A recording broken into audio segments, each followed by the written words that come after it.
What's up, y'all? You know what time it is? It's about to be that time.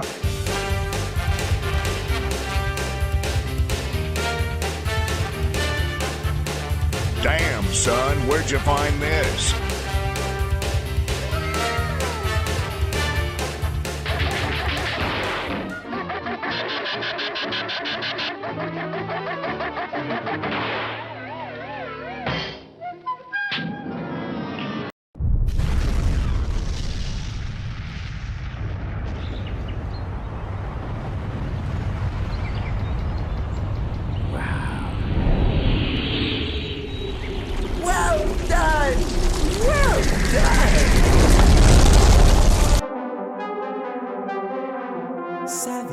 And we're back. One Piece 1111 is out. 1111, the angel number of enlightenment that we have been waiting for.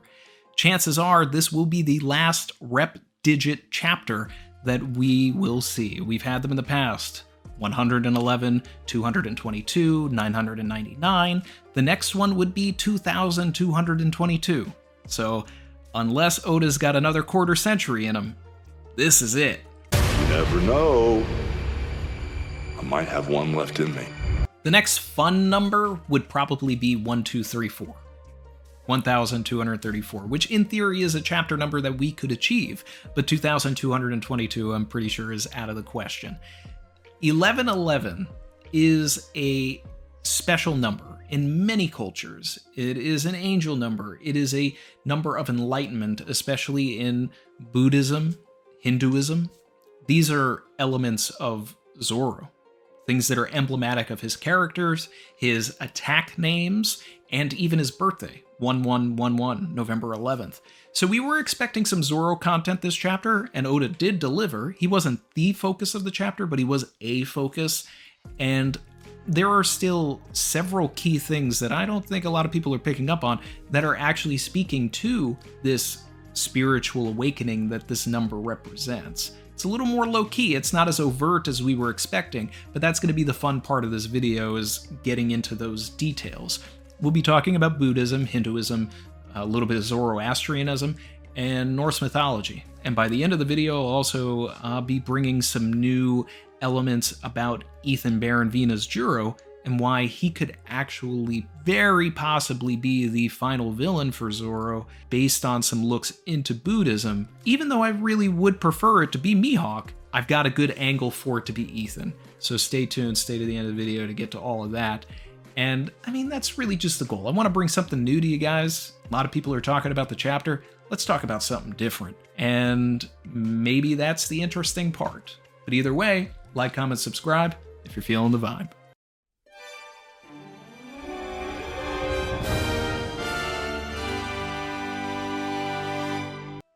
Mars is on the move. He is shaping up to be an excellent character, and I am thankful, because just by name alone, he became my favorite Gorosei member. So yeah, this is really interesting. And he will tie into some of the things I'm going to get into with Zoro here. As mentioned earlier, Zoro's attacks have always had an element, and even his beliefs to a certain degree, have always had elements of Buddhism, Hinduism, and I really believe that Oda is like really tipping the hat here and showing his hands with a little bit of Zoroastrianism. Yes, Zoro, Zoroastrianism, which, if you're not familiar, is one of the oldest recorded religions and an inspiration for many others. Buddhism and Zoro go all the way back to the East Blue. There are several instances, most notably probably Sanzen Sakai, 3,000 realms, 3,000 worlds, the special attack that he uses against Mihawk during their big fight. Now, this refers to all phenomena, all things, their varied functions. It's all about basically the idea that any instant of your life has infinite amount of possibilities and paths that you can go down. And of course, using that attack against Mihawk was a pivotal moment that shaped his destiny.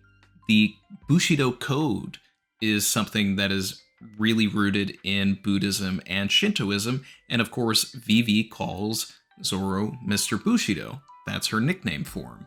When the Stryads find the Kraken at the start of the post-time skip, Zoro uses an attack called Crossing the Six Paths, which refers to the 6 worlds where sentient beings are reincarnated based on their karma, which is linked to their actions in previous lives, rooted in Buddhism. But the most notable of all is absolutely Asura. That attack, which, kind of came out of nowhere for a lot of people during Eni's lobby. Like, what is this spiritual manifestation Zoro has tapped into, right? But now as we've gotten further into the story and we've dealt with things like Wano and even seeing these creatures, did Zoro tap into something that is very akin to what the Gorosei are? There are possibilities there. And Asura is a demon or demigod that is well known in all 3 of the cultures that I just mentioned. But it really does date back all the way to Zoroastrianism. Now, an interesting thing about Zoroastrianism is actually the symbol, which has changed several times over the decades and millennia and centuries that the religion has been around, but it is often referred to as the Faravahar. Hopefully I'm getting the pronunciation correct there, but it showcases their god on a winged disc. Now, the disc is emblematic of the sun, and the wings could be where Oda got the idea for Wings of the Pirate King. And the emblematic sun is reminiscent of Luffy against the moon or the sun. The imagery of Joy Boy is there. Later, this imagery was updated, showcasing a man above the wings from an outsider's point of view. Now, several sources consider this to be a man with a very long beard that is half human and half bird. What do we have in this chapter? Mars, who is a man with a long beard, who, if he was in a hybrid form, would be half man, half bird. Now, I still don't believe that the Gorosei actually have devil fruits. I think they just are the yokai, but that's the thing about most yokai, is that they're able to transform and disguise themselves anyway. So he could have a form that would be, reminiscent of what a hybrid Zoan would be. Now, does this mean that Zoro will clash with Mars? I think it would be a nice tip of the hat towards Zoroastrianism, which is something that Oda is clearly aware of, to have Zoro clash with Mars. It would be an unexpected thing because everybody is like Ethan. And yes, I do believe that Ethan is a Zoro opponent, and I believe that Mars is a Sanji opponent, but it could be a fun way to gauge the level that Zoro needs to be at in order to fight Ethan. And given that Mars does not have a sword, right? He's not a swordsman. If Zoro loses, it'll be like when he lost to Enel. The guy's not a swordsman, so it doesn't really matter, and it doesn't affect his promise to never lose again. You lying? Why you always lying? Which I feel, personally, only applies to characters that hold swords in their hands. When Zoro cuts Luchi in this chapter and scars him, and this might be a reach, guys, but look at the imagery here of the Om symbol from Buddhism and Hinduism, and specifically the Buddhist Om symbol. Now, an argument could be made for the Hindu symbol, but if we're talking specifically what could have potentially been cut into Luchi's scar here, to me, it is the Buddhist symbol. Another direct reference to the Om is when Dory pulls out that horn, which is kind of emblematic of a conch shell, and a conch shell is a Buddhist symbol of enlightenment. The sound that a conch shell makes is Om. That spiritual sound of enlightenment is the sound that comes out of these horns. So it is something that is used to call assemblies, to start or end wars.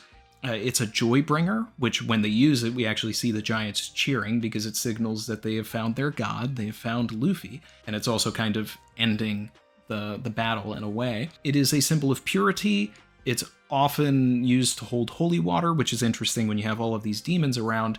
But more than anything, it is a symbol of spiritual awakening, which, like we talked about in the last video, is what 1-1 is all about. And we actually have a literal awakening in this chapter when you take into consideration the ancient robot is now up and about. What will its role be? We know that the Vega Force 1 was intended to carry the Sunny away, right? And we know that the Vega Force 1 was based on Gigantor, or Tetsujin 28, which is a popular figure in Japan. Will the giant robot take that role? Are they going to help the Sunny escape from here?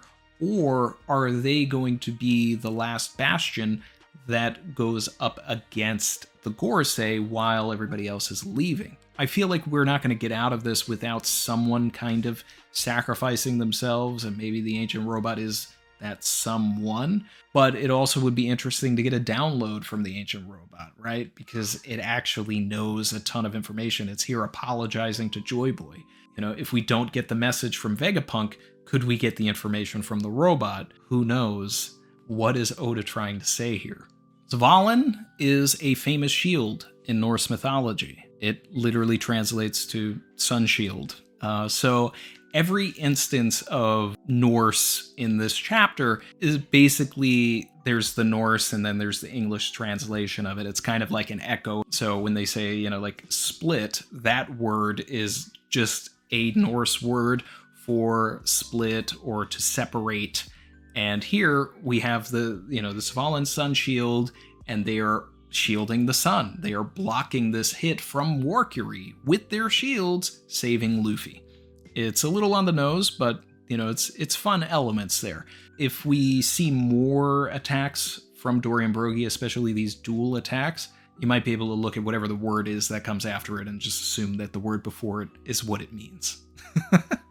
The first half of this chapter had such great tension. All of the stuff with Mars, with Luchi, seeing the scar, Jinbei pulling Zoro away, adding to this level of tension that's like, no, we don't have time for this. We have to get out of here. We need to get off of this island. And that is, it's like the archipelago. It's just, we need to get out of here. We don't have time for all of this. And then you have Luchi showing that he actually cares for someone, which is very interesting. And if he does have a heel turn, like a legitimate one where he is redeemed, this will be the chapter that we'll be able to look back on and say, okay, this is the moment where everything changed, especially if Kaku dies. Like, imagine if Kaku dies. We don't need him for the rest of the story, so he could, and it would have impact, and it would elevate the Gorosei, and it would give Luchi some drive, but it's still a character that I have, you know, said, and I am on record and am not going back on, that I do not want him to be redeemed. But if he were to be redeemed, this is decent groundwork for it. Oda still never redeem Akainu. Please, do not do it. Keep him bad. Stop.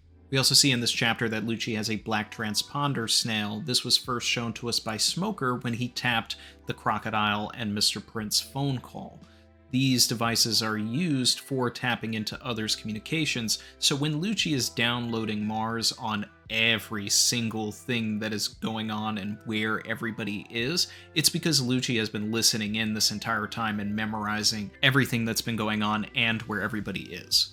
So we have all of these high stakes and all of this great, gritty One Piece. And then we cut to Luffy, and he is corn-cobbing on a tree, painting it black, turning it into a bat, writing 56 on it, which means Gomu, and then firing back nuclear venom at Warcury and the boys. Now, this is bathos, and that is a literary technique where basically you undercut the tension with a joke.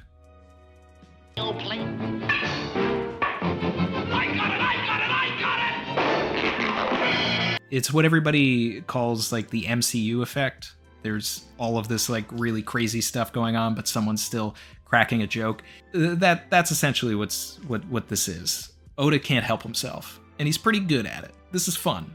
It's Looney Tunes, it's Toon Force, it's Tom and Jerry, but it's still fun. And Van Presto is gonna hit a home run when they start doing some merchandise for this. Basically, if anything gets too deep, you gotta juxtapose it with a gag. That's what's happening here. That is the essence of Gear 5 in the first place. We cut back to Kizaru. He seems to be going through it. He's having an existential crisis. He does not want to get back into the battle. This is not because Luffy hurt him. Pizza time. This is because he has been doing a lot of things that he didn't want to do this entire arc. He didn't want to go up against Sentomaru. We saw that when him and Saturn were on the warship before they even landed on the island. He was basically saying to Saturn, hey, you know, I kind of like this guy. Do I have to fight him? Saturn's like, yeah, you need to do your job. Kizaru's like, okay. So then he fights Sentomaru, basically kills Vegapunk, attempts to murder Bonnie. So this man is just sitting there, like, going through all of his life choices, like, how did I end up here? What is this? What is going on? I don't even know. So if he does get back into the battle, it's very possible that he may even be someone that goes and tries to stand up against the Gorosei and makes a last stand to try and redeem himself, and then he'll probably die. And at this point, I don't see a situation where Kizaru continues to be a bad guy. He's done so much. He's grinning and bearing it, and he can't stand it anymore. So now all that's left is for him to stand up against the regime, which is something that I really hoped would be reserved for Smoker, or maybe even Kuzan. Having Kizaru do it is a little bit left field. I'm not entirely against it, but he's another character that I really wanted to save for the endgame fights. So, but hey, Oda's got different plans, and I love that. Guillotine, Red King, and Pomsky show up at the Sunny, which is interesting. I don't know how they got through the barrier, but anyway, they're there. And this should be very interesting. If Oda gives us at least like a page of fighting for, you know, the Weakling squad, because basically up here we have Nami, Usopp, Chopper, Brook, Lilith, and technically Robin, who seems to be down and out, like Kaku, who still, to this day, we don't even know why they are this hurt, which is its own issue in itself, which, you know, I've talked about at length. 1089, not a great chapter. This is not a banger. This is not a banger, and I know bangers. Mr. Oda, that's another banger. What is going on with Kaku? What is going on with Robin? What happened? Are we going to find out that Kaku like saved Robin in some way, and like a flashback after Kaku dies because of Mars, something like that? Like I could see Oda doing something like that. And it's like, no, I would have rather had it back then. I don't want it after the fact or right when it's going to happen. No. Anyway, I would love to see these guys go up against these vice admirals and kind of have like a, you know, a little bit of a mid-diff, showcasing a couple of attacks. I basically want to see more of a clash than what we got with like Barry Good and Enies Lobby and Shu. Those clashes at the end of that Buster Call was very like, okay, we just gotta go. And here, I feel like we've got a little bit more time. We've got 6 minutes to kill. Let's have these guys just fight. Do something. Showcase these guys. Come on, Oda. And Mars has found York. I'm very curious to see if they really do value her as an asset in regards to the Mother Flame, or if they think that they can do without her. She's not a very interesting character to me, so if we do not carry her into future arcs and future, you know, elements, I'm okay with that. I think she can stay here. But I think it's a character that Oda's probably going to end up keeping around for a little bit. And lastly, we're going to talk about Ethan Barron, Venus Juro, and Zoro, and why Ethan Barron could very well be Zoro's last opponent and not Mihawk. It was very hard to find information on the Bakotsu, which seems to be a very generic sort of yokai in Japanese folklore. But when you take into consideration everything that we've talked about in this video, about Buddhism, Hinduism, etc., and how that ties to Zoro, if we think that Ethan is the endgame opponent for Zoro, would it not make sense to look at Buddhism and see where all of this lies? And I think Oda really played his hand here by designing Ethan Barron after Gandhi. And that was his name for over 20 years in the community before we were actually given a name. Everything, forums, YouTube videos, they called this man Samurai Gandhi, right? And of course, Gandhi was an important Hindu figure, an icon. And what Oda is doing here is kind of creating the dark version of that character. And I know that I've been saying Buddhism and Hinduism in the same breath throughout this video a lot. They are two separate religions, but I am just trying to highlight the crossover between these two and the effect that they have had on Zoro as a character as well, because Oda is drawing from both and more. Ethan Barron is a horse. The horse is one of the 7 mythological creatures in Buddhist mythology. It's basically like a dark version of this, but some of this really kind of ties into Zoro here. In Buddhism, the horse is a symbol of energy and effort in practicing the Dharma. The qualities of the horse are loyalty and swiftness, and the neigh of the horse is symbolic of Buddha's voice to awaken the sleepy mind to practice the Dharma, which I kind of look at as the way Conqueror's Haki affects the weak mind. It also represents the prana, or the breath that is essential to all existence. And when I think of that, I'm instantly transported back to the Mr. One fight, the breath of all things. Could it be that in order to beat this mythological horse, Zoro has to find a new level of the breath of all things, something that may tie him or bring him closer to or one-to-one with Asura or even the Reaper from Wano? Will he have to face these demons, become one with those? Is that, essentially what Oda's trying to get at here? Maybe. The mythological wind horse is a symbol in Tibetan Buddhism. It combines the speed of the wind and the strength of the horse to control the mind and guide it towards liberation. It is often used on prayer flags to carry messages from earth to heaven, or from heaven to earth. It also bears the wish-fulfilling pearl and represents good fortune to make things go well. Now, the key thing that jumped out there, there's some, Conqueror's Haki things that kind of jump out, and the emphasis on speed, since we saw Ethan really zipping around. But the main thing is the messages going from, to earth to heaven. And that is rooted in Zoro's dream. He wants to become the world's greatest swordsman, but he wants to become the world's greatest swordsman because he wants his name to ring all the way to the heavens and reach Kuina. It's not enough for him to just become the world's greatest swordsman. He needs to become so good at a sword that Kuina hears about it in the afterlife. So that's why this sounds like Ethan is going to be the final opponent for Zoro. Because of this, by beating Ethan, it will send that message to Kuina on the other side. And I wouldn't be surprised if when we see Zoro defeating Ethan, Oda will cut to something with Kuina, or some sort of apparition version of Kuina, or something like this, showing that she is proud of him, that she recognizes it. That'll be our recognition. As readers, we will know that Zoro will be the world's greatest swordsman once we see that.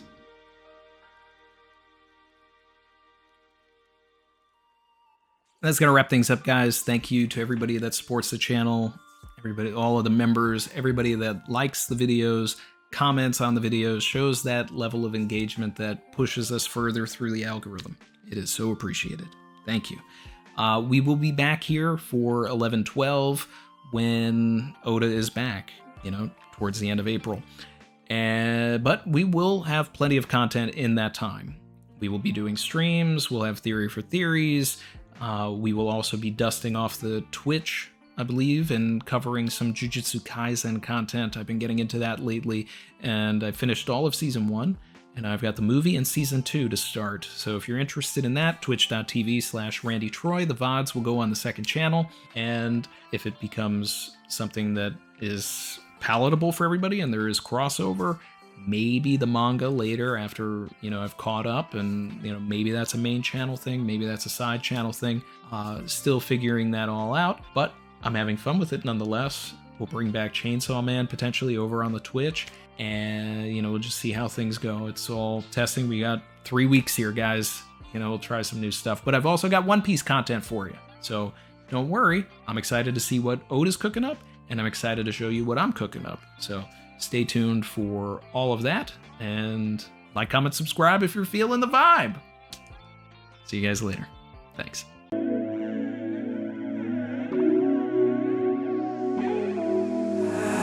I've been swimming deep, deep. Savage.